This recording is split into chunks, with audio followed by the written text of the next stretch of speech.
Salut à tous! Comme promis, on se retrouve pour la suite des politiques vieillesse. Alors on s'est quitté, c'était la crise économique de la fin des années 70 avec les chocs pétroliers. Eh bien ça ne fait que commencer. Mais en tous les cas, ce contexte gris, terne d'un point de vue économique, il marque aussi un tournant dans le développement des politiques publiques en charge de la vieillesse. C'est aussi à cette période-là que s'amorcent les politiques de décentralisation avec la loi Defferre du 2 mars 1982 qui attribue au département la responsabilité financière de tout ce qui a trait à l'aide sociale et à l'action sociale, notamment vis-à-vis des publics âgés.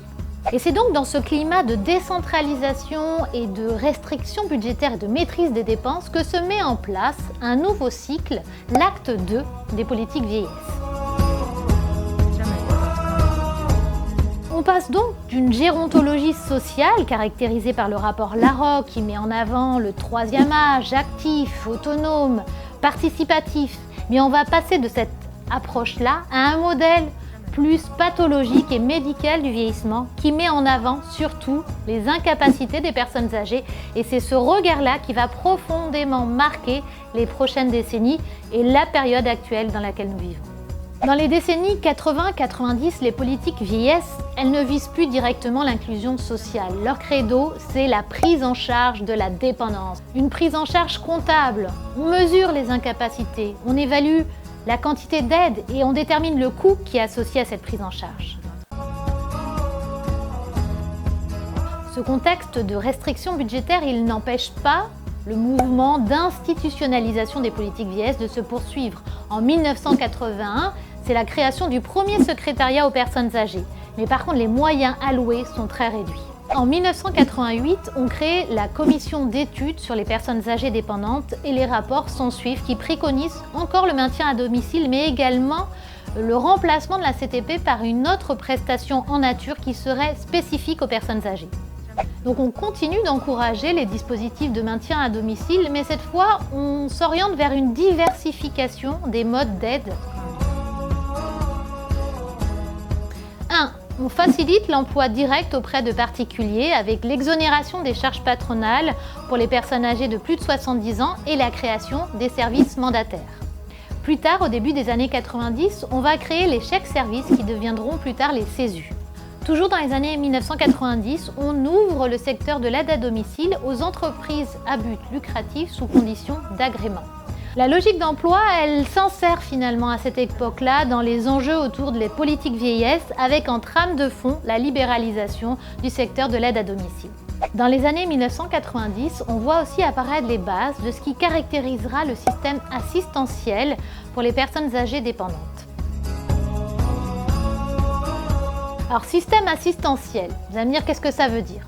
Assistentiel, ça se différencie d'assurantiel. On n'est pas beaucoup plus avancé avec ça.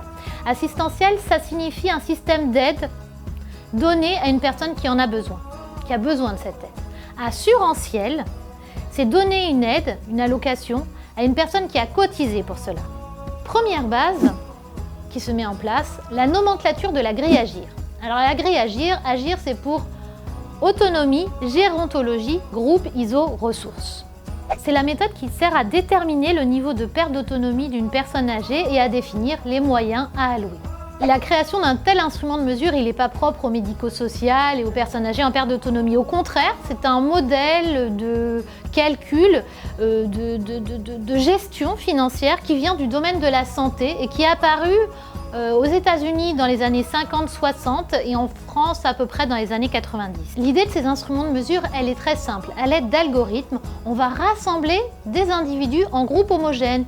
Et ces groupes sont dits homogènes pas parce que les personnes se ressemblent, mais parce qu'elles ont un coût en termes de santé, un coût financier qui est similaire. Donc on appelle ça des groupes ISO ressources, les fameux GIR qu'on utilise dans la grille Agir. La réflexion sur l'introduction de tels instruments de mesure en gériatrie, elle date du début des années 90 et la proposition de la grille Agir par le syndicat de gérontologie clinique, elle date de 1994. Et là, l'objectif, c'était de créer l'unique instrument de mesure de la perte d'autonomie. Et c'est bien ce qui s'est passé puisque actuellement, la grille Agir est l'instrument national de mesure de la perte d'autonomie d'une personne âgée. Parallèlement à la grille Agir, on voit apparaître les amorces des actions qui caractériseront les premières décennies du XXIe siècle, avec la mise en place de réseaux gérontologiques, mais aussi de dispositifs destinés à soulager les aidants informels. Au final, il faudra quand même attendre la fin des années 1990 pour que soit mise en place la première prestation spécifique pour les personnes âgées dépendantes, la PSD, prestation spécifique dépendance. L'évaluation des besoins se fait via la grille Agir. Les 3 premiers niveaux de la grille Agir ouvrent droit à la PSD qui est financée par les départements. La PSD ne rencontre pas un grand succès. On estime à peu près 135 000 allocataires pour un besoin autour de 800 000 personnes. Pourquoi? Parce qu'elle repose sur le recours sur succession, c'est-à-dire que l'aide qui a été fournie pour une personne âgée dépendante, on va la récupérer sur l'héritage. Donc les gens ne sont pas très enclins à vouloir l'utiliser, préférant transmettre leur héritage que l'utiliser pour la perte d'autonomie.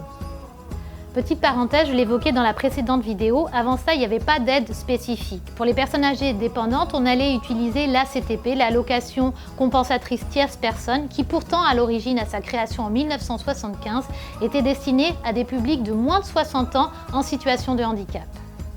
Voilà, les décennies 80-90 s'achèvent. Je vous donne rendez-vous dans une prochaine vidéo pour un nouveau millénaire des politiques vieillesse. Et en attendant, n'hésitez pas à vous abonner à ma chaîne YouTube. Ciao!